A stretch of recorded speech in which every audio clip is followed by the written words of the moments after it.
Dhoma e përfaqësuese miratoi rezolutën për kompetencat në një sfidë ndaj Trumpit.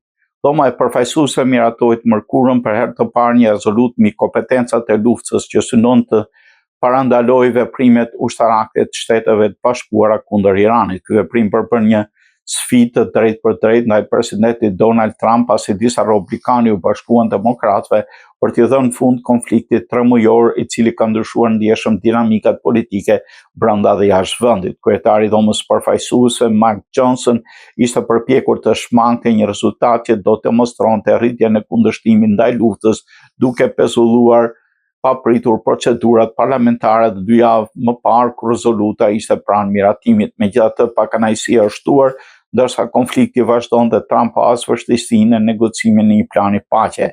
Mjaft më është mjaft, deklaroi kongresmeni Gregory Meeks nga New Yorku, demokrati më i lartë në dhomën e punëve të jashtme, në Komisionin e Punëve të Jashtme të Dhomës përfaqësuese. Ka ardhur koha që presidenti të bëjë gjën e dur, tha ai, njerëzit janë lodhur duke vuajtur për shkak të luftës së zgjedhur prej tij, duke vuajtur në pompat e karburantit dhe në supermarketet ku çmimet vazhdojnë të rritet. Votimi përfundoi me rezultatin 215 vota pro dhe 208 kundër, por hapat e mëtejshëm mbeten të paqartë.